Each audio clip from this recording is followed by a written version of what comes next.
we'll get started and soon introduce our speaker, Dr. Kieran Moore. So thank you to Kieran for joining us, and thanks again for everybody coming. This is now our 6th installment of the Humanity and Healthcare series. Hopefully everybody is staying safe and well, washing their hands and keeping their masks on. This is a mask-free seminar tonight because we're all in the comfort of our home and workplace. Thanks, Kieran, for coming. I have known Kieran for 15 or 16 years now as a friend and colleague and mentor. Kieran is a pretty busy and remarkable doctor as well. He, as many know, is the medical officer of health for our region, has many leadership roles across the province currently within our COVID crisis. He's a program director for public health and preventative medicine. He's a family doctor, emergency room doctor. And tonight he's going to chat with us about being a coroner and the effect, some of the effect that the opioid epidemic has had on him. Just a few first slides before Kieran speaks to us. Sorry, I was at the end, back to the beginning. As always, we want to acknowledge where we reside, where we play, where we're having this conversation, that this is traditional Anishinaabe and Haudenosaunee land, and it's a great privilege to continue to work, play, and be together on this territory. The Planning Committee has no specific disclosures or conflicts of interest for this session. Of course, the session is meant to be inclusive of healthcare providers, of spouses, of family members, really anybody who wants to come and listen and participate in the conversation. We're using Zoom, as many of us have done many times over the last year. Please use the chat function to make comments or to ask questions. Tonight, we're going to, Kieran's going to speak for the first third to half of the time we have together, and then we have the second half of our time for open discussion and questions. It should be really great. So without further ado, Kieran, I'm going to stop my screen share and let you get your slides ready. It's a real privilege to have you here with us to talk about the other epidemic that's been going on for some time now. Thanks, Kieran. Thanks very much for the invitation to speak at this wonderful session. And I take it, Damon, you can see the slides okay? It's working. Love technology. Yeah, so let's have a journey over the next hour. I do want to introduce you to some of the work the coroner system has been doing to try to provide information and data to support policy change in the opioid epidemic. A coroner speaks for the dead to protect the living. It's a job that I started in 1994 and did it in Northern Ontario for around 6 years.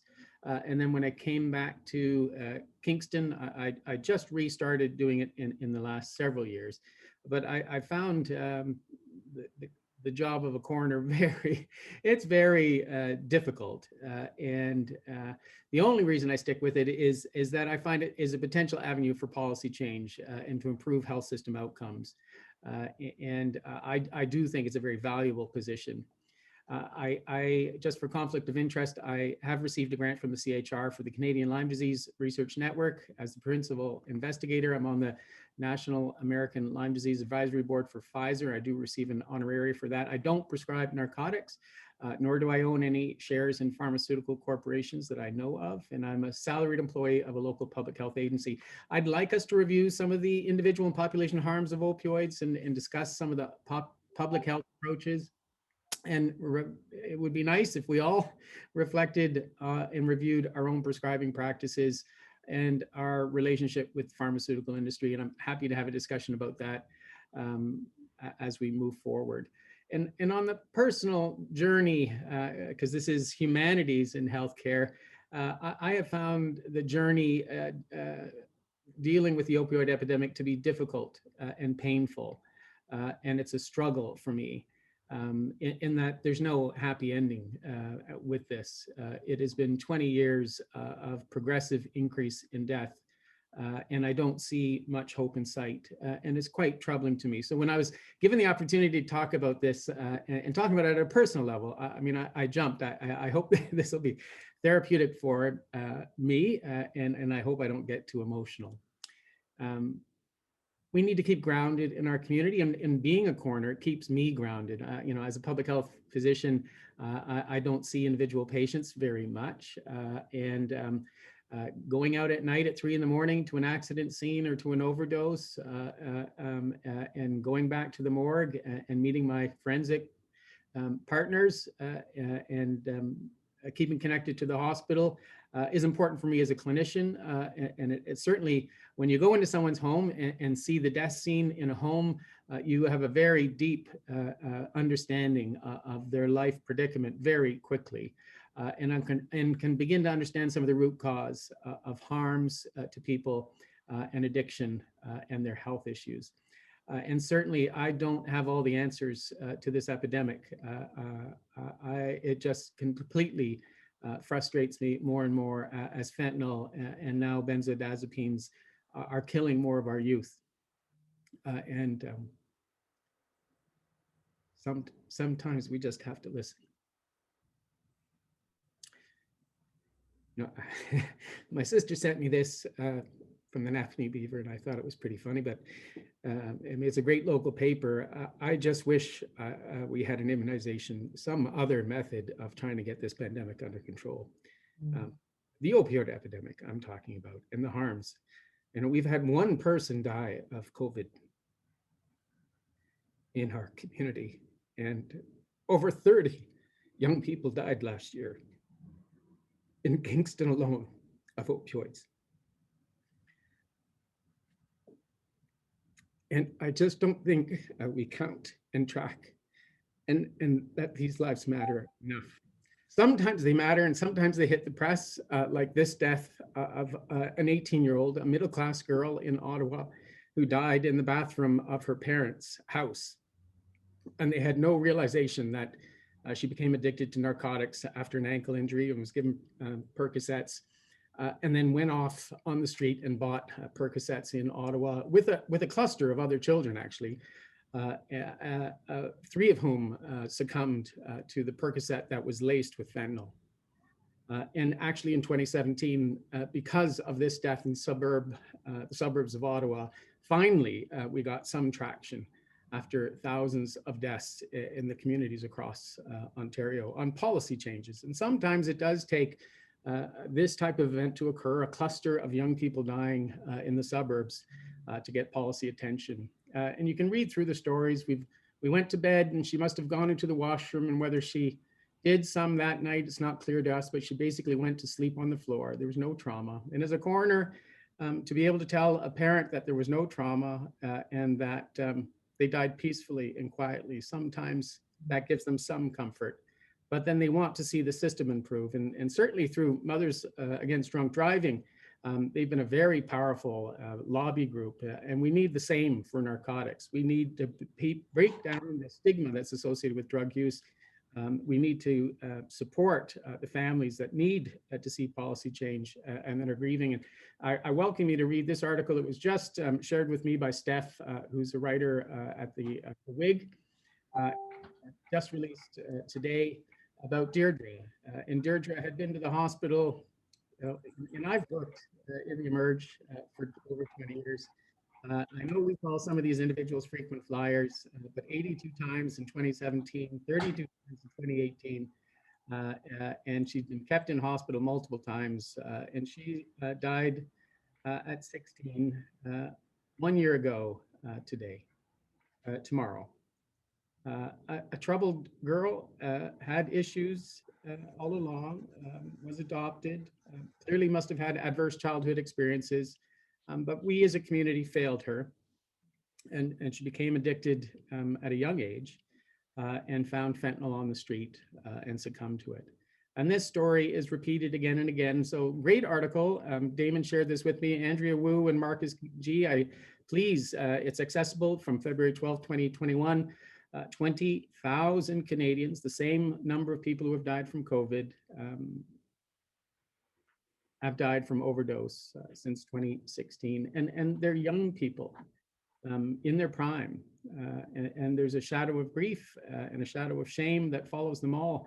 And I, as a coroner, it keeps me grounded as a person, as a member of the community, to have to explain to parents like this. This is just fictitious parents, but they're actual parents from that article. And I've had to tell them, you don't want to see your son's body. Your son died in his apartment. He actually, I would never explain this scene, but he died with the empty pen that he was using to snort the purple fentanyl that was already on the countertop, where he died within seconds of ingestion, and he was in the summer heat, and his body was so distorted they could never identify this person without dental records, etc. And there's no parent wants to see their child like that. Or I could tell stories I had to tell stories to parents of they actually died with the needle in their forearm within seconds of injection. A small amount of fentanyl with a benzodiazepine can take you very, very quickly. Because we're health professionals, I've taken the needle out of an anesthetist's arm in the operating room who died, a young woman physician who became addicted to fentanyl, who was taking and using fentanyl between operating rooms. So patient would leave, she'd inject, she'd get her high, new patient comes in, she'd take care of the patient, but she'd use half the dose for the patient, half for herself between surgeries. And she died with the needle in her forearm, always kept her white gown down to her wrists because she was injecting up and down her arms. So it's not just vulnerable people, it can be us anytime. These drugs are so addictive. And there's thousands of them that are dying on a regular basis. And as I said, 30 died in KFL&A alone last year. A terrible toll when we lose so many young people in our community to what one could consider to be completely preventable deaths. Just some quick stories from the Globe article, because I didn't want to use my own cases. 38-year-old was exposed to narcotics through a prescription, became addicted, also had a traumatic relationship. And that's a common story of a traumatic relationship or pre-existing addiction, and succumbed. Ethan had a back injury, ended up being prescribed narcotics, and then became addicted. He'll be remembered for his ability to make people laugh. I can't tell you how many times, if you read this story of a 54-year-old, that I've gone to the bedside of people in KFL&A where they were clearly addicts. I had to kick the bottles of empty vodka away to get near the body, and then find empty pill bottle after empty pill bottle for narcotics at their bedside, prescribed by multiple different physicians in our community. I'm seeing that once a month at a minimum in our community. Ongoing prescribing of heavy dose drugs like hydromorphone to already clearly demonstrated and known addicts of alcohol. And then the toll of combined addiction and mental health takes a terrible toll, like with Doug. Whatever the underlying mental health illness is, if you add a narcotic, you are very much at risk for creating and having someone become addicted. So as a public health physician as well, it's not just a coroner. When I started monitoring this data and the death data that was increasing, we didn't have good surveillance and we didn't have good epidemiology. So part of my journey as a public health physician over the last 15 years is to work with the coroner system, work with Public Health Ontario and the Ontario Drug Research Network to build the evidentiary base to support decision-making by policy. Because if you don't count it, it doesn't matter, and they won't pay attention. That has been a long journey of mine over the last 15 years to build that evidentiary base, and I'll show that to you. and it certainly wasn't me alone. You have to lever all your partnerships. And then getting the policy side, getting more funding for harm reduction and integrated care hubs and consumption treatment sites. Clearly, drug use is stigmatized, governments change and funding changes, so you lose political support, but we've had terrific support from the press. Public health has provided the evidentiary base now with data, and our colleges that monitor our prescribing habits are much more vigilant. They have been, so we made some changes in the 20 years, but it's still a struggle. There's NIMBYism. No one wants a consumption treatment site in their neighborhood. No one wants needles, even though we're reducing the risk of HIV and Hep C, et cetera.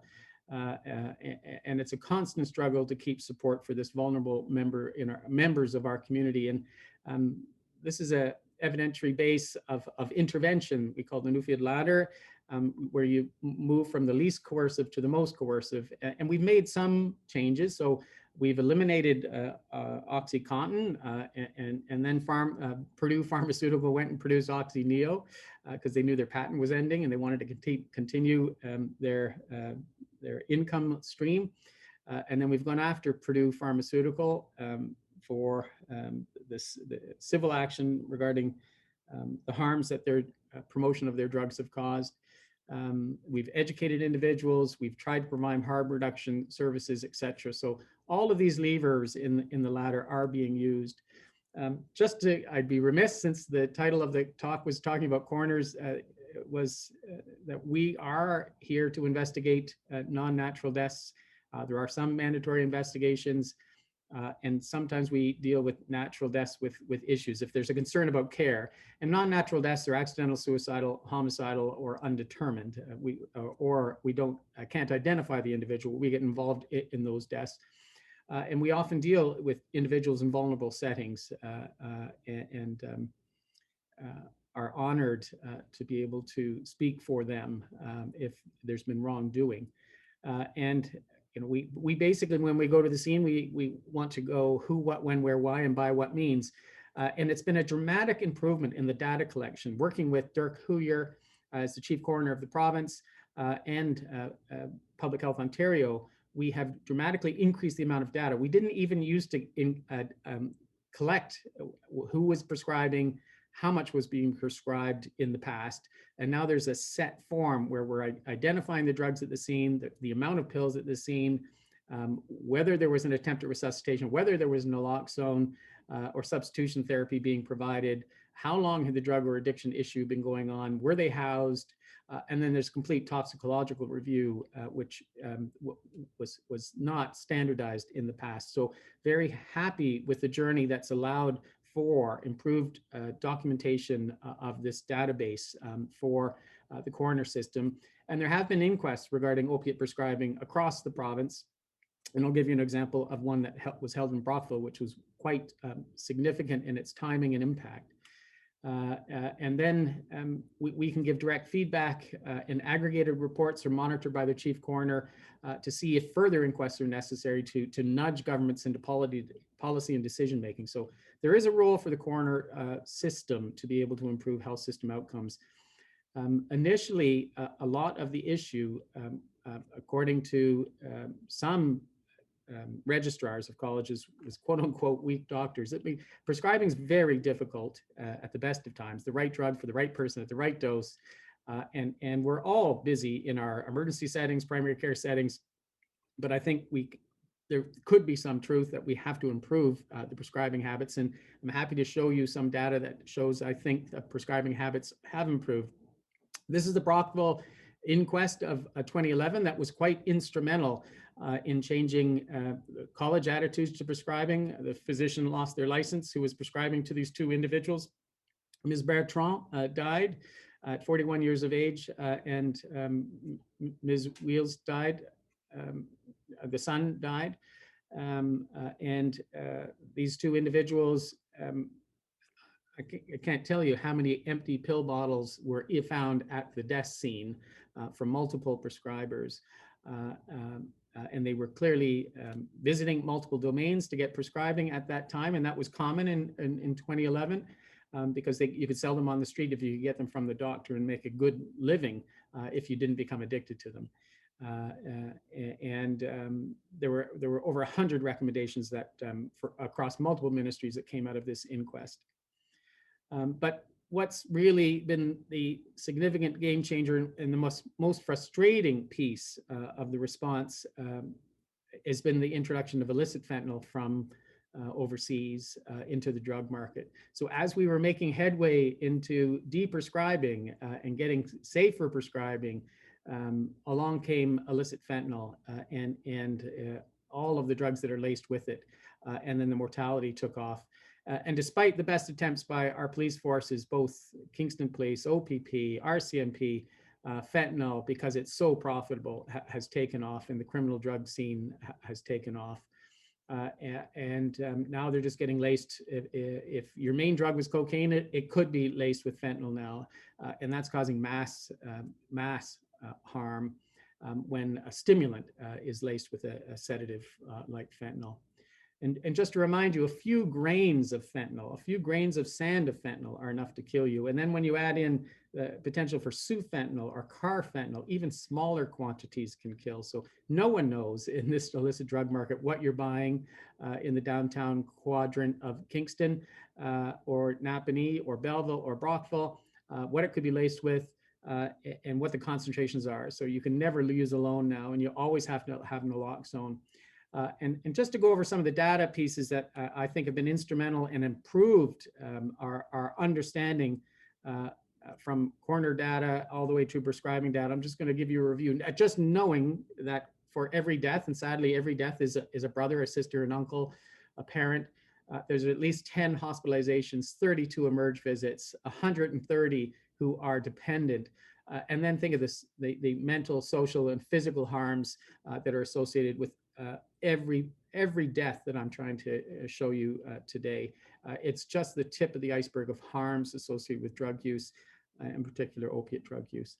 So this is what's been going on in Ontario over the last 16, 17 years.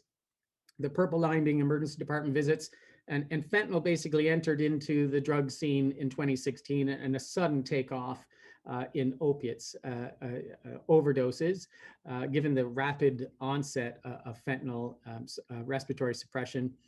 And then hospitalizations are slowly going up. We don't have hospital capacity. We never have had.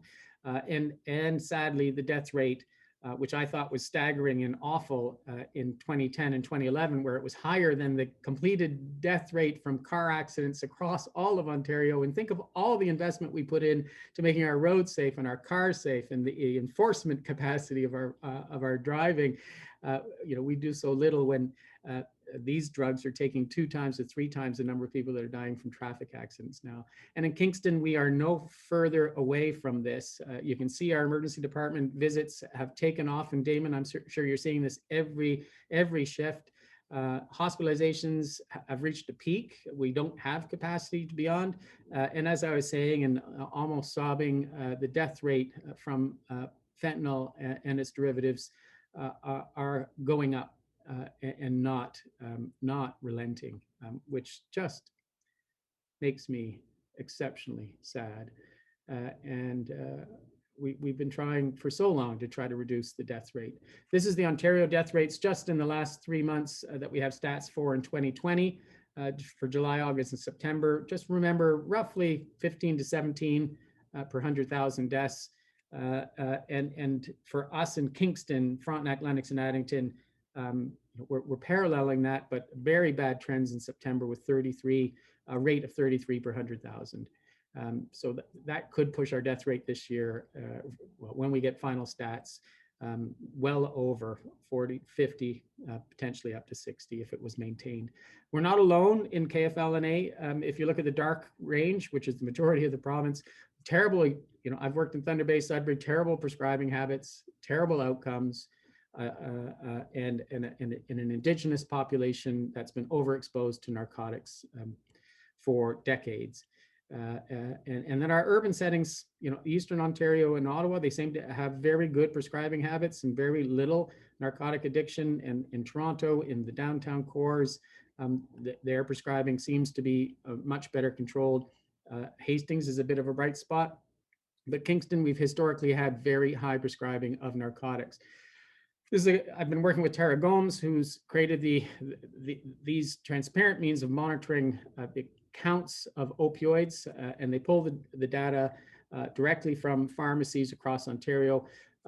We have made good strides working with the colleges on prescribing, and all of the family doctors know there's much better education, I think, now, but it's slow and steady decrease in the overall number of individuals being exposed to monthly counts of opioids. The new users is trending in the right direction, if you ask me as well, given that there's so many alternates. And this is true for our trends in Kingston, Frontenac, Lennox, and Addington. We've almost had a quarter reduction of number of individuals on monthly counts of opioids. And that's a terrific amount of education, but it's a terrific amount of energy that has to be spent on changing prescribing habits in physicians. This trend from 2016 downwards in total milligrams of morphine equivalent, to me is trending in the right direction. I just hope that we haven't driven more people to use fentanyl. That is, when you go through these journeys and try to change policies, you always are worried about unintended negative consequences. On another good trend, the purple line is Suboxone prescribing, so buprenorphine naloxone, way easier to say the trade name, and methadone remaining fairly steady, but a good uptake and a safer opioid agonist therapy. And then naloxone kits is variable. This is our distribution of them. Also, it's available through all pharmacies. So I hope that individuals are taking naloxone up at the pharmacies as well. So I have to thank Tara Gomes for all the work. We've supported her and helped get her funded for this work. And that's very important to continue to monitor. How am I doing time-wise, Damon? Yeah, so we're doing great, Kieran. We're at 5:30. Okay, so I'll just quickly go through this data, which is just since the pandemic started. But, negative trends. We all know the pandemic has had negative trends on mental, social, physical well-being, and clearly we're going to see it in overdoses as well, sadly. And just to give an overview, a final overview of the ages that get affected, which really makes your heart sink, is that we're losing the youngest people in our communities, the 25 to 44 at the prime, when they should be maximizing their contribution to our communities, becoming parents. That's the biggest age groups that's dying. So the years of potential life loss, if you compare this against COVID, where the average age group was 80 and plus, and compare it to this epidemic where we're losing the most young and vital members of our community, it's inexcusable at a community level. And the drugs are where people are dying, and where I'm going to as a coroner, I go to private residence for the most part. They're not in outdoor situations or public spaces. That people are dying alone in their own apartment or in their own home with a needle in their arm and no chance for the harm reduction and naloxone therapies. And they're dying of fentanyl mostly now. It's taken over the complete drug market, much to my annoyance and chagrin, in our inability to limit its incoming importation into our country. And it's getting mixed with now more and more toxic drugs like atizolam and flurazolam, other benzodiazepines, and sometimes with stimulants. So it's just a toxic combination of awful drugs that are killing our communities. And we need to have a comprehensive approach, prevention by supporting families, have effective treatments, continue to have good data that supports policy and decision-making, ongoing harm reduction, decriminalization, and supporting families and minimizing adverse childhood experiences, etc. My biggest concern was, did I go wrong with our journey to try to deprescribe and limit the effects of prescribed opiates on our community? I think we were heading in the right direction until fentanyl came along. And certainly we all have to maintain good prescribing habits, use an opioid manager. Please don't prescribe to those that are at most risk at addiction. And please, there are plenty of alternatives, and standardize our prescribing. So it's been my lessons learned. This has been a long, tortuous, and difficult journey as a coroner, as a public health physician, as once a prescriber. There's blood on my hands. I know I have prescribed inappropriately at times during a busy emerge shift and not had the time to screen appropriately. And we all can do better. And we need to keep grounded in our communities and understand the root causes of addiction, and it's supporting families and minimizing trauma in childhood, which has such a tortuous change in the destination of many children by having stresses and traumas early on in their lives. And I'm clearly admitting to you that I don't have all the answers and I could have caused harm. And sometimes you just have to listen to those that use drugs and hear their stories, as many didn't for Deirdre, who came to us many times. And sometimes we have to work as a community on, and many of you as family doctors would clearly understand that. And so thank you for listening, and I'm happy to have a discussion.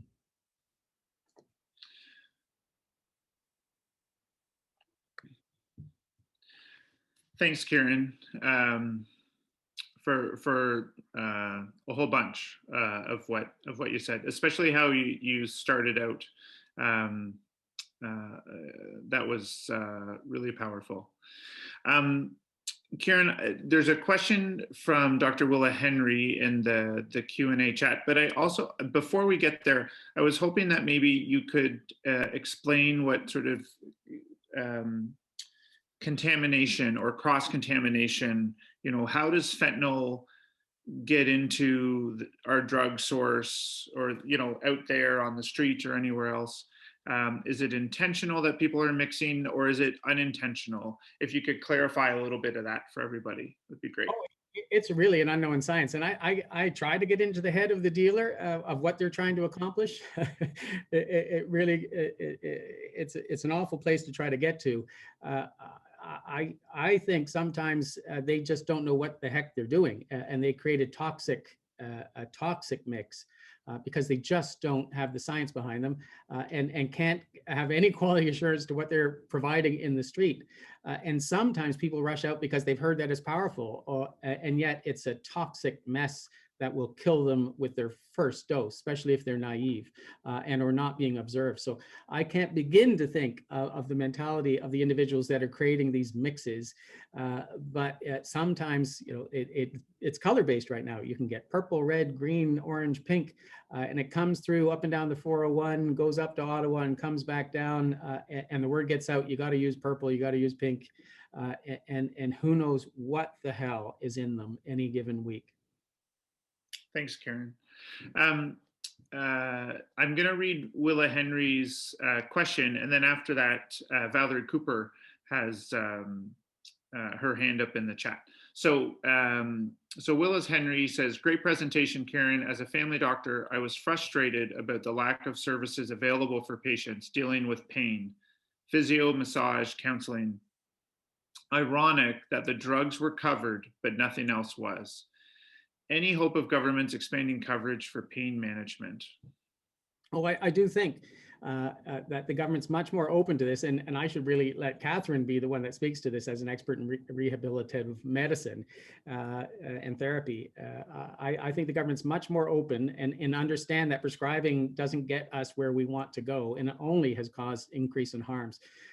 I think dropping physio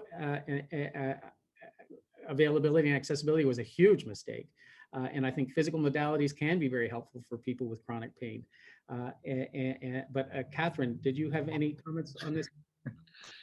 Well, thanks, Kieran. I saw this and I smiled. We're actually currently doing a CHR-funded study with Kieran as well, looking at a pharmacist in combination with interdisciplinary health providers in primary care.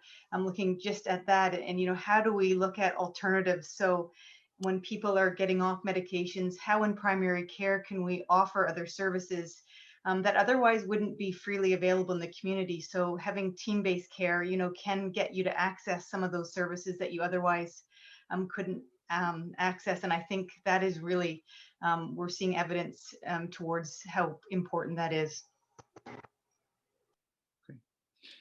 So as we get through the COVID epidemic, this is the time that policy windows open up again, and the government they'll probably be in a cost saving mode afterwards, but that's when we have to start talking about this epidemic once more, and building policies that support care beyond narcotics, but beyond prescribing, and a holistic approach to patients. So I do think later this year, we have to get back into the policy window, align the press, our politicians, our physicians, to promote better care for these young individual members of our community.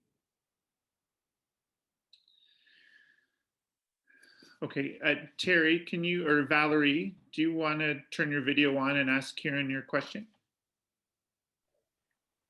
Sure. So I practice in palliative care in the community, so do a lot of opioid prescribing, and tend to have, I'll say it freely, less concern about addiction potential and even potential risks that may come up for individuals who are at the end of life and deserve and require pain control.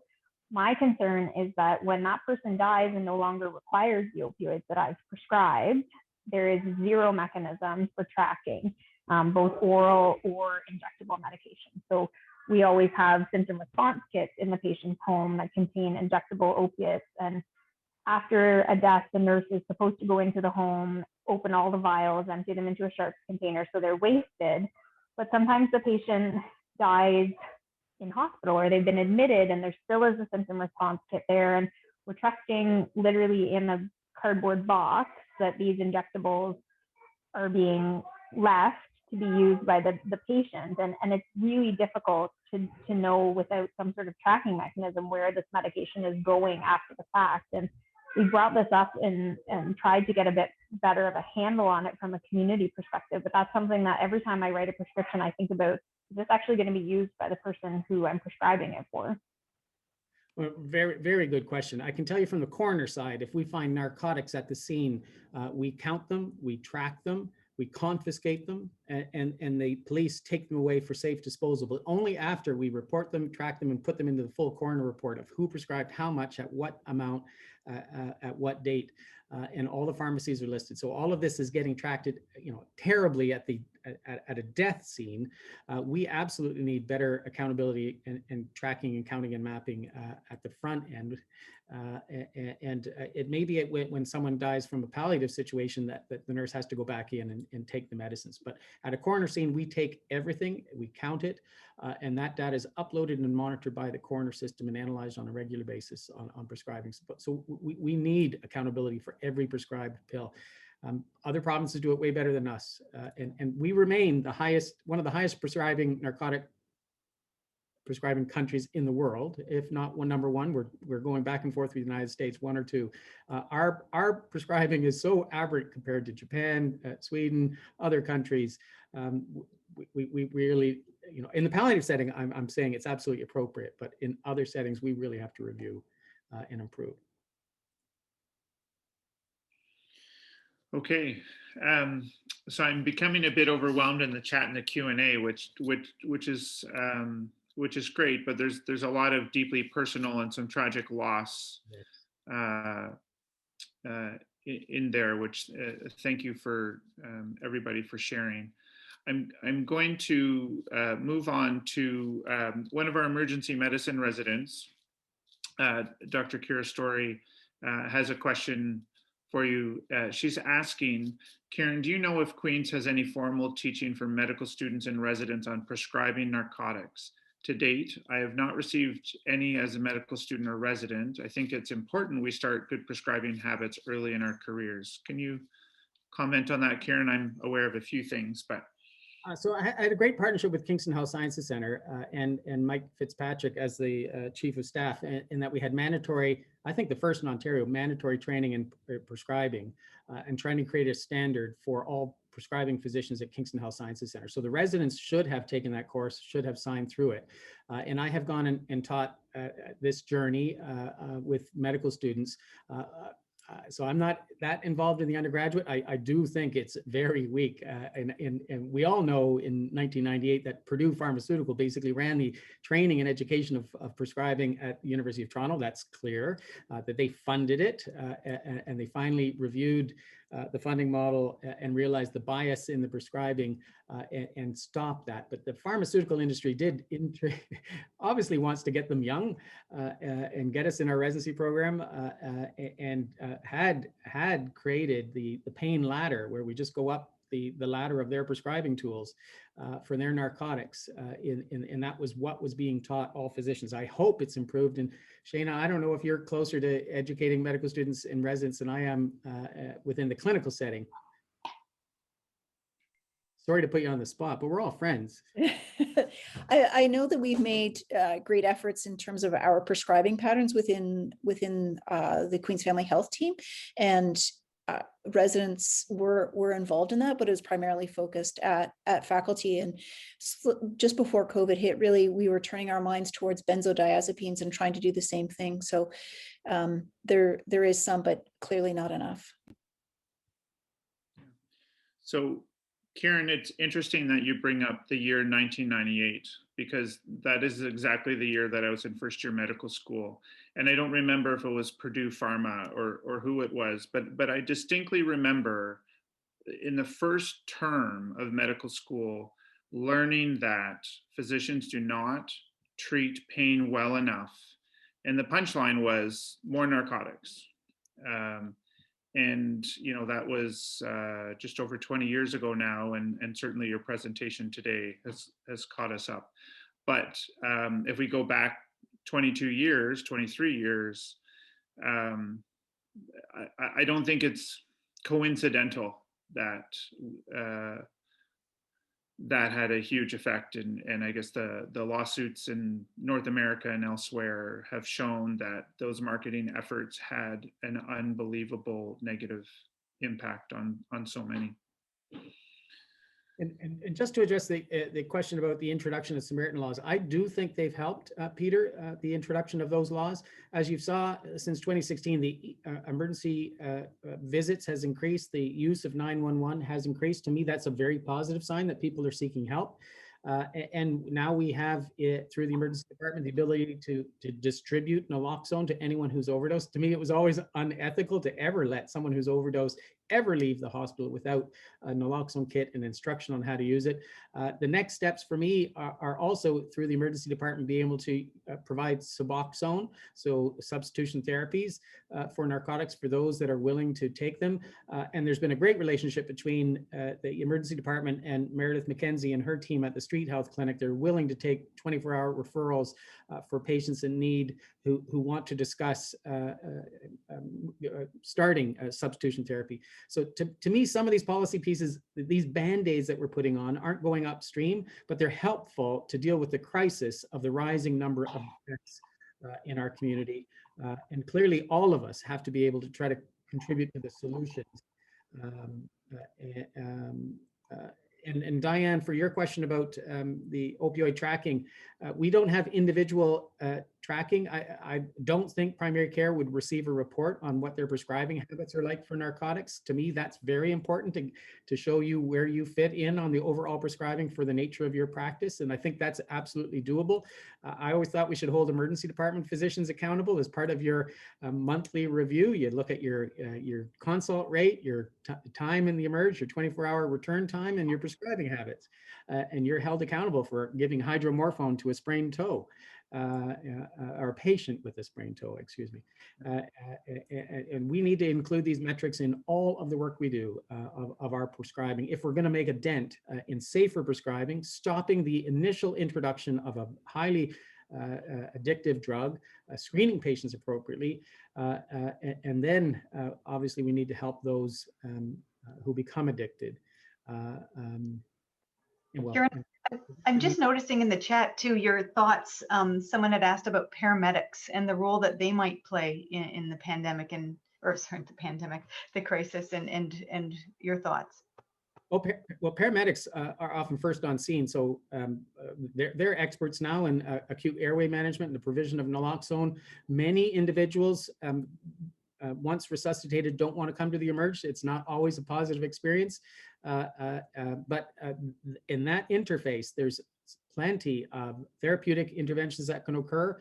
Also giving them a renewable of their naloxone, knowing what resources are in the community, going to street health, going to the consumption and treatment site is important. I think the consumption and treatment site, just knowing they've had tens of overdoses just even in their parking lot area and in their facility. They have saved lives every single day in our community. The lives that we're losing, sadly, are those that aren't using those services, are dying alone in their apartment without someone that can help them resuscitate and or without a naloxone kit or a delay in 911. That's been my experience in KFL&A.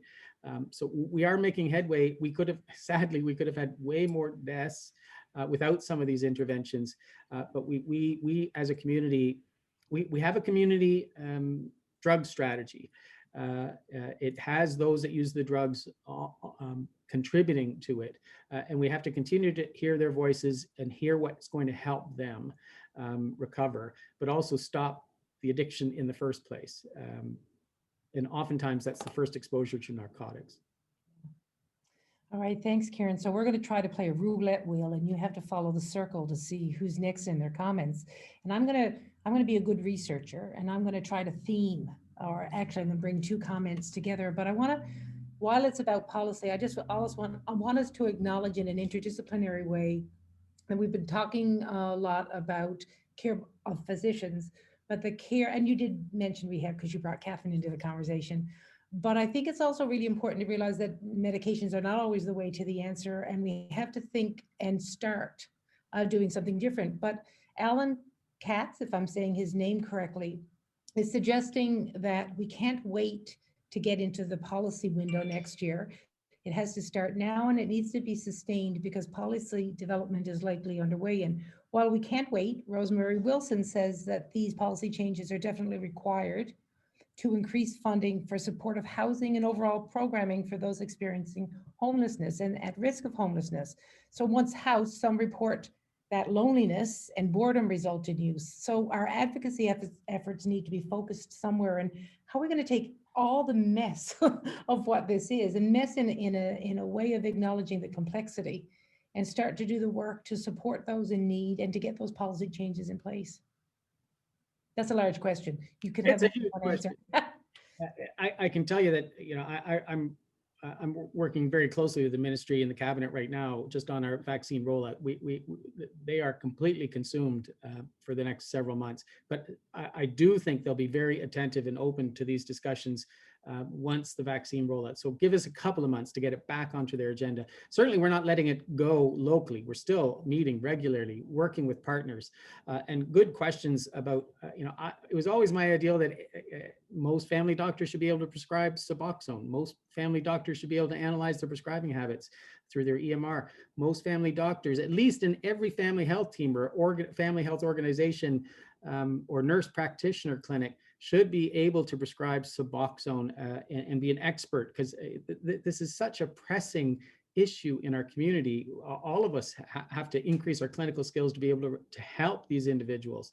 To me, there's just, well, I'm a little away from it from the clinical side, but you know, we need to be able to provide that Suboxone alternative, which is much more safe at any avenue that a patient's willing to discuss it. I don't know if I answered you properly, Erna. I rambled. No, you know what? I asked you something really complex. So you took a beginning stab on it. And I think there's a lot of discovery for where we need to go, but I really respect your answer. Thank you. I got a C on that one. Okay. Well, you know what? I'm pretty tough, but with more time, you can get better. I'll try. I will. One of the things I see, Kieran, is that the medical students are very interested in things and organize their own naloxone training, and they're very interested, and I think they have a great awareness. I see residents are quite reluctant to prescribe narcotics because I think they also have received the message, but I'm not sure that we've gone the next step in terms of helping them to thread the needle on appropriate prescribing and how to effectively use use these medications that are so very dangerous. And I think this sort of links also to the comment that John French has made in the Q&A, asking if there's been an overdose and you find that a prescriber's name on the bottle, is there a mechanism for looping back to give that feedback? I know that as a prescriber, I do get from the ministry, I get information about my prevention and practices, but I also do get information about opioids in these acute cases. Is there a looping? Yeah, so I will have subtle conversations with my colleagues if I find their prescription bottle at a desk scene. I think it's imperative that I inform them that I found their empty pill bottle at a scene, so they can review their prescribing habits and whether it was intentional or not that this person got 100 pills, etc. If I find that there's a trend, or if I have a concern, I raise it to the regional coroner. The regional coroner raises it with the chief coroner, and the chief coroner brings it to the College of Physicians and Surgeons. So there are some filters before a coroner would directly inform the college, and it would have to be fairly dire. And then if we see, in Brockville, the inquest occurred because when we looked at the names on all of those pill bottles, it just wasn't the one physician. These people were able to go to multiple clinics over multiple periods of time and get large volumes of narcotics. So we may need to have more inquests, in raising the temperature of policy decision makers can be done through formal inquests through the coroner system. And I certainly would be advocating for the chief coroner to readdress this situation, given the rise in deaths and fentanyl and benzos laced. I think that's one way to raise the temperature for action. Yeah. Kieran, I was hoping we spent some time talking about the emerge, about family practice, about street. Valerie spoke a little bit about palliative care and how there are certainly environments and patients where it's quite appropriate.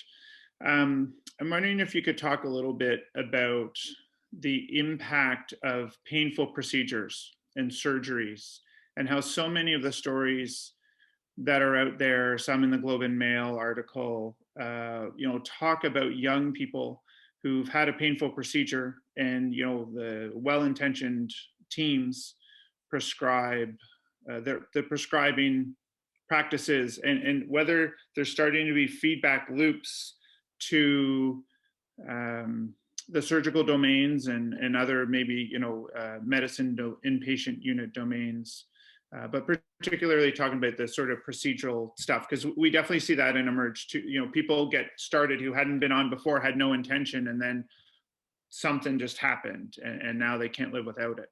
Yeah, a resident typically learns from their surgeon of what their prescribing should be. So if they're going to give it, they're told to give out 100 or 150 of X quantity. One of the worst feedback loops I've had to deal with is physicians in the James Bay, where someone would leave Kingston Health Sciences, get on a plane with 150, 300 pills, go up the James Bay post-operatively and just sell it up and down the bay, and you'd have overdose up and down those communities, isolated, remote, and deaths just follow, if not deaths, addiction in those environments. So those are the sad stories I've had to hear and try to relay to the Department of Surgery here again and again and again. I think that's why we put in place the education model. And what we need then is ongoing monitoring of our prescribing habits as part of your reappointment process. That you're safe, you're effective, you're prescribing appropriately, and you're not aberrant, grossly aberrant in the quantity or duration of pills that you prescribe. That's just basic quality assurance, and it drives me crazy we don't have that in place for all major prescribing departments.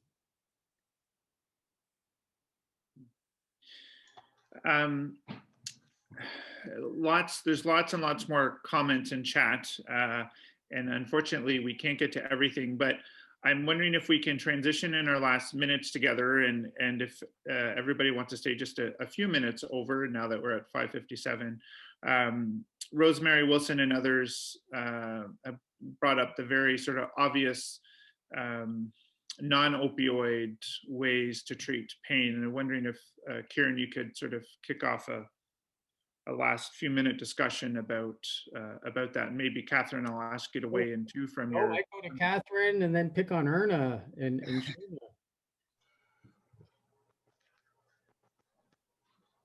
Can I jump in?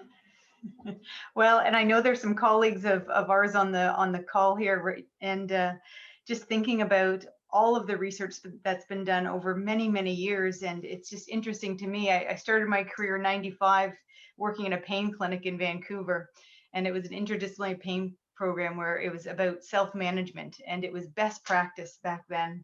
And, you know, I think just going back where we started this discussion with Willa Henry, bringing up, you know, where are the services in the community that people can access so they don't have to necessarily turn to opioids. So, you know, I think I'm just weaving a few things together, thinking about policy changes, about looking at other ways to manage this instead of looking at changing prescription practices, looking at how to change management practices and bring in sort of those other elements that we know there's good, strong evidence for. So that would be my comment. Erna, I don't know if you have any. Oh, I do.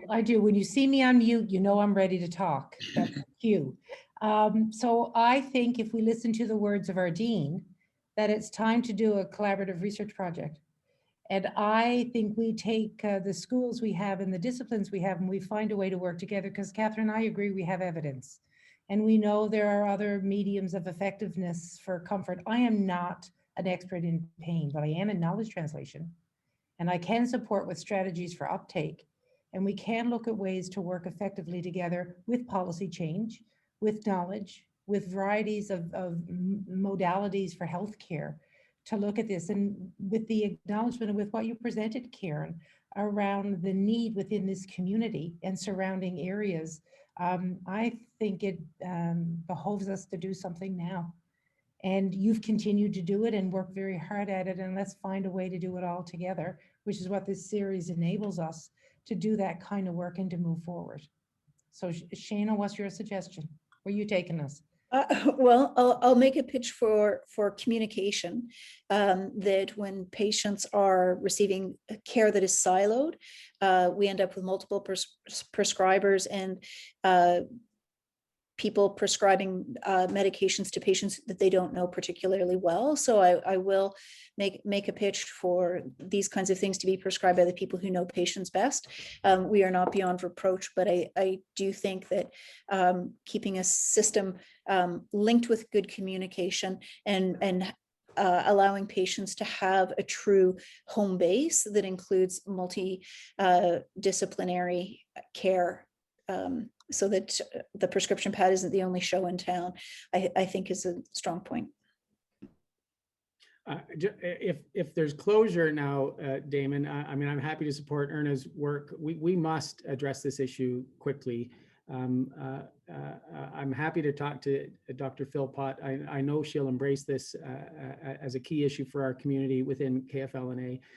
The death rate is intolerable.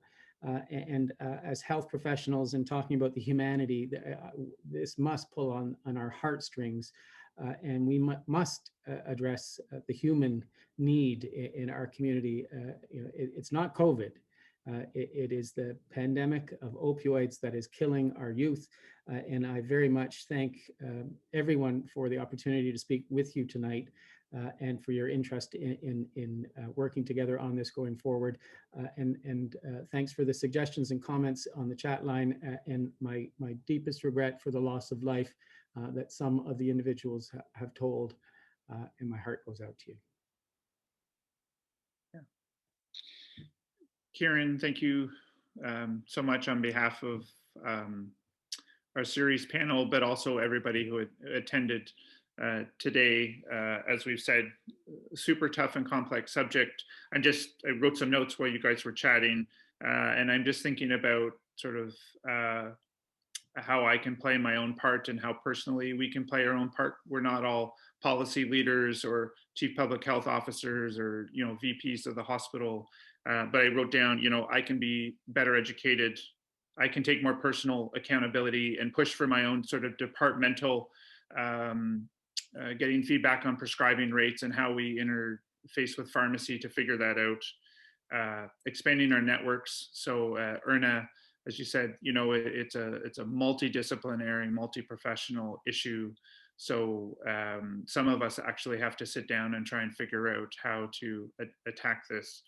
Our institutional policies at the hospital, we can advocate for that, and we can certainly always advocate for our patients to do what we think is best and try to promote resources for them. So Kieran, as you started, your tears gave me a bit of tears and goosebumps, and that was exactly what we needed to sort of get us started on this talk, because it is intensely personal. And I don't think there's any of us that haven't been affected by the opioid epidemic in some way, whether personal or professional. And thanks again for everybody coming out tonight to be part of this conversation. And Kieran, you're keep telling us how to stay safe the best way, and you're just doing a fantastic job in your role. You're gonna make me cry now. Oh, good. Yeah. Thanks for being. Yeah. Thanks, everybody. We hope to see you next month. We'll be in touch soon. Thanks, everyone. Made me get sucky, Damon.